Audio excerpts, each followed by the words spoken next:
இன்னைக்கு நம்ம 5 நிமிடத்துல ஒரு சூப்பரான ஈவினிங் ஸ்நாக்ஸ் தாங்க செய்ய போறோம். வாங்க இதை எப்படி செய்யலாங்கிறதும் பார்க்கலாம்.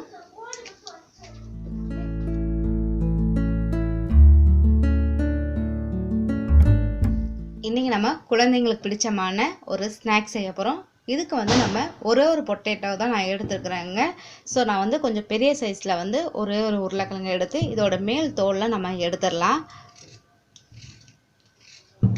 இப்போ நான் கொஞ்சமாக செய்கிறதுனால ஸோ ஒரு பொட்டேட்டோ மட்டும் நான் எடுத்துருக்கிறேன். நீங்கள் அதிகமாக செய்யணும்னா ஒரு 2 இல்லை 3 பொட்டேட்டோ எடுத்துக்கோங்க. உங்களுக்கு தெரியும் நம்ம வீட்டில் எத்தனை பேர் இருக்காங்க, அவங்களுக்கு எவ்வளோ நம்ம செய்யணும், அந்த அளவுக்கு நீங்கள் பொட்டேட்டோ நீங்கள் எடுத்துக்கலாங்க. அதே மாதிரி நம்ம செய்கிற சேர்க்கக்கூடிய இன்க்ரீடியன்ஸ் எல்லாமே கொஞ்சம் கூடுதலாகவே நம்ம ஆட் பண்ணிக்கலாம். இப்போ உருளைக்கிழங்குடைய மேல் தோல்லாம் நம்ம நல்லாவே எடுத்துட்டோம். ஸோ இப்போ என்ன பண்ணுறீங்க, நம்ம இதை நல்லா சீச்சு துருவி எடுத்துக்கோங்க.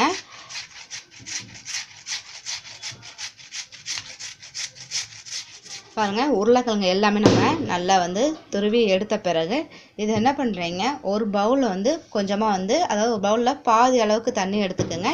இதில் நம்ம இந்த உருளைக்கிழங்கை போட்டுடலாம்.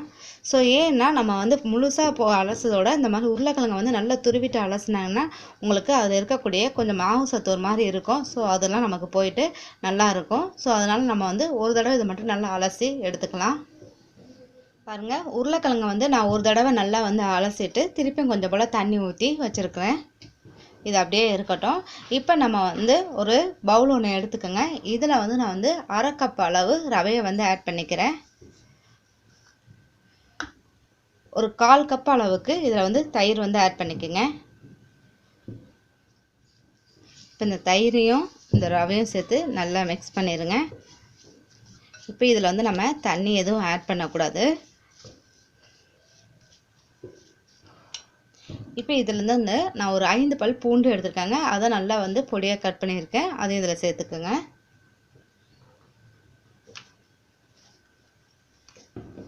இதோடு நான் கொத்தமல்லி இலையும் கட் பண்ணி வச்சுருக்கேன். ஸோ அதையும் இதில் சேர்த்துக்குங்க.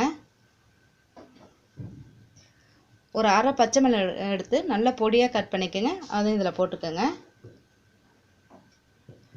1 ஸ்பூன் அளவுக்கு பாவ் பாஜி மசாலான்னு சூப்பர் மார்க்கெட் கடையில் எல்லா கடையிலையுமே நமக்கு கிடைக்கும். ஸோ அது நான் எடுத்துருக்கிறேன். இது இல்லாதவங்க நீங்கள் என்ன பண்ணுறீங்க, கொஞ்சம் போல் மிளகாய்த்தூள் அண்டு கரம் மசாலா ஆட் பண்ணிக்கோங்க. இதில் நான் அது இருக்கனால வேறு எதுவுமே நான் இதில் ஆட் பண்ணலை, இதை மட்டும்தான் சேர்த்துக்கிறேன். இப்போ இது தேவையான அளவுக்கு நம்ம இதில் உப்பு சேர்த்துக்கலாம்.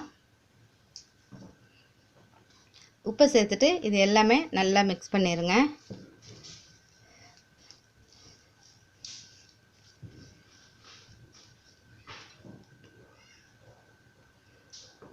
இப்போ நம்ம எல்லாத்தையும் நல்லா மிக்ஸ் பண்ணிட்டோம். இப்போ என்ன பண்ணுறீங்கன்னா, நம்ம உருளைக்கிழங்கு வச்சுருக்கோம் பார்த்தீங்களா, அந்த உருளைக்கிழங்கை நல்லா புழிஞ்சிருங்க. தண்ணி இல்லாமல் நல்லா புழிஞ்சிட்டு இதில் போட்டுக்குங்க.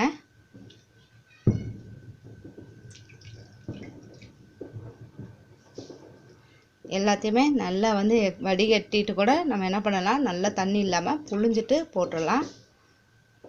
ஸோ நம்ம எல்லாத்தையும் நல்லா புழிஞ்சிட்டோம். இப்போ என்ன பண்ணுறீங்க, கையால் எல்லாத்தையுமே நல்லா மிக்ஸ் பண்ணிடலாம். இது அப்படியே நமக்கு என்ன ஆகும்னா, இந்த ரவை இந்த உருளைக்கிழங்கு எல்லாம் சேர்ந்து உங்களுக்கு அப்படியே ஒரு பைண்டிங் மாதிரி, உங்களுக்கு அப்படியே பூரி மாவு மாதிரி உங்களுக்கு இது வந்துடும்.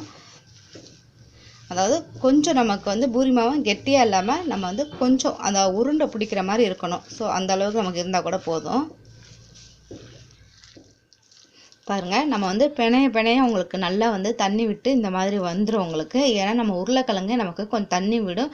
ஸோ தண்ணி எதுவும் ஆட் பண்ணாதீங்க. உங்களுக்கு ரொம்ப அப்படி மாதிரி தண்ணியாக தெரிஞ்சிச்சு அப்படின்னா கொஞ்சம் போல் கார்ன்ஃப்ளவர் மாவு ஆட் பண்ணிக்கலாம். ஸோ நான் எதுவுமே ஆட் பண்ணலை.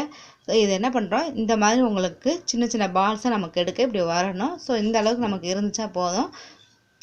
பாருங்கள், இதை நம்ம டீப் ஃப்ரை தான் பண்ண போகிறோம். ஸோ அதுக்காக நான் பொரிக்க தேவையான அளவுக்கு எண்ணெய் ஊற்றிருக்கேங்க. எண்ணெய் நல்லா ஹீட் பண்ணிக்கோங்க. எண்ணெய் நல்லா காஞ்ச பிறகு நம்ம சின்ன சின்ன இந்த மாதிரி உருண்டை எடுத்து வச்சுக்கோம் பார்த்தீங்களா, அதை போட்டுருங்க. சாப்பிட்றதுக்கு ரொம்பவும் நல்லாயிருக்கும். ஏன்னா எப்போவுமே உருளைக்கிழங்குங்கிறது குழந்தைங்களுக்கு ரொம்பவும் பிடிச்சது. ஸோ அதை நீங்கள் இந்த மாதிரி செஞ்சு கொடுத்தீங்கன்னா அவங்க ரொம்ப விரும்பி சாப்பிடுவாங்க.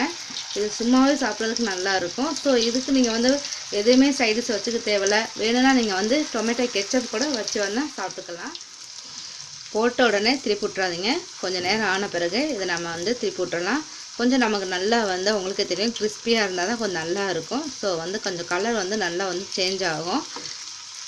இது வந்து என்ன பண்ணுறீங்க, சில பேருக்கு வந்து டீப் ஃப்ரை பிடிக்காது. ஆயிலில் ரொம்ப போட்டு இந்த மாதிரி பொரித்து சாப்பிட்றது வந்து சில பேர் விரும்ப மாட்டாங்க. அப்படி உள்ளவங்க என்ன பண்ணுறீங்க, ஒரு தோசைக்கல்லையே நீங்கள் என்ன பண்ணலாம், ஒரு 2 ஸ்பூன் அளவுக்கு எண்ணெயை ஊற்றிட்டு இதை கொஞ்சம் வடை மாதிரி கூட தட்டி போட்டு நீங்கள் கொஞ்சம் மீடியம் ஃப்ளேம்லேயே வைக்கணும். ஸோ அதை வந்து மீடியம் ஃப்ளேம்லேயே வச்சா தான் அது வந்து நல்லா குக் ஆகும். அந்த மாதிரி 2 பக்கம் நீங்கள் திருப்பி போட்டுட்டு எடுத்து நீங்கள் கூட சாப்பிட்லாம்.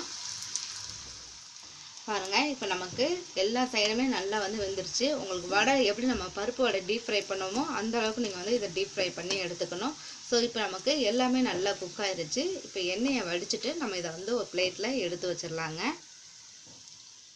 பாருங்கள், இப்போ நம்ம எல்லாத்தையுமே எடுத்து ஒரு பிளேட்டில் வச்சுட்டோம். அது மட்டும் இல்லைங்க, நம்ம ஒரே ஒரு உருளைக்கிழங்கு 1/2 கப் ரவையை வச்சு ஒரு சூப்பரான நம்ம 5 மினிட்ஸில் ஒரு ஸ்நாக்ஸ் வந்து ரெடி பண்ணிட்டோம். கண்டிப்பாக ட்ரை பண்ணி பாருங்கள். இது உங்களுக்கு ரொம்ப பிடிச்சிருந்துச்சுன்னா லைக் பண்ணுங்கள், ஷேர் பண்ணுங்கள், மறக்காமல் சப்ஸ்கிரைப் பண்ணுங்கள். Thank you viewers.